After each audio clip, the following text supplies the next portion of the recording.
ದೀಪ ಹಚ್ಚಿ ಊದ್ಬತ್ತಿ ಹಚ್ಚಿ ಪೂಜೆ ಮಾಡ್ತೀವಿ. ತುಳಸಿ ಗಿಡ ಅಂತೂ ಮಳೆ ಬಂದಿರೋದ್ರಿಂದ ತುಂಬ ಚೆನ್ನಾಗಿ ಚಿಗುರಿದೆ. ನಾನಿವತ್ತು ಅಡುಗೆ ಮಾಡೋಣ ಅಂತ ಬೇಗನೆ ಬಂದ್ವಿ. ಪ್ರೀತು ನೋಡಿ ಆಲ್ರೆಡಿ ಮಲಗಿದ್ದಾಳೆ. ಇದು ನನ್ನ ಬ್ರದರು ಆಲ್ರೆಡಿ ಬಂದಿದ್ದ, ಸಂಡೇ ಆಗಿರೋದ್ರಿಂದ ಅವನು ಮ್ಯಾಚ್ ನೋಡ್ತಾ ಇದ್ದ. ನಮ್ಮ ಮನೇಲಿ ಯಾರೂ ಮ್ಯಾಚ್ ನೋಡಲ್ಲ, ನನ್ನ ಬ್ರದರ್ಸ್ ಮಾತ್ರ ನೋಡ್ತಾರೆ. ಪ್ರೀತು ನಿದ್ದೆ ಬಂದು ತೊಗರಿಸಿ ಮಲಗಿಬಿಟ್ಟಿದ್ಲು. ಪೂಜೆ ಎಲ್ಲ ಆಯಿತು. ನಾನು ಬೆಳಗ್ಗೆ ನಮ್ಮೂರ ಸ್ಟೈಲ್ ಹುಣಸೆ ಹಣ್ಣಿನ ಗೊಜ್ಜು ಮಾಡಿದ್ದೆ ಬೆಳಗ್ಗೆ, ಚಿತ್ರಾನ್ನ ನಮ್ಮ ಮನೇಲಿ.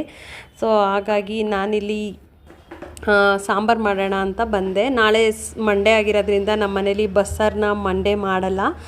ನಾನು ಅದಕ್ಕೆ ಸಂಡೇ ನೈಟು ಅಥವಾ ಸಂಡೇ ದಿನವೇ ಬೆಳಗ್ಗೆ ಅಥವಾ ಮಧ್ಯಾಹ್ನ ಯಾವಾಗಲಾದರೂ ಮಾಡಿಬಿಡ್ತೀನಿ. ಇವತ್ತು ಆಚೆ ಹೋಗಿದ್ದ ಕಾರಣ ನನಗೆ ಮಾಡೋಕ್ಕಾಗಲಿಲ್ಲ. ನಾನು ಬೆಳಗ್ಗೆನೇ ಎಲ್ಲ ಮೊಳಕೆ ಕಟ್ಟಿದ ಕಾಳು ಎಲ್ಲ ಫ್ರಿಜ್ಜಲ್ಲಿ ಇಟ್ಟಿರ್ತೀನಿ. ಅದನ್ನು ಬೆಳಗ್ಗೆನೇ ನೆನೆಸಿದ್ದೆ ಮಾಡೋಣ ಅಂತ. ಟೈಮ್ ಆಗಲಿಲ್ಲ, ಅದಕ್ಕೆ ಹಾಗೆ ನೀರು ಸೋರು ಹಾಕ್ತೀವಲ್ಲ, ಅದರಲ್ಲಿ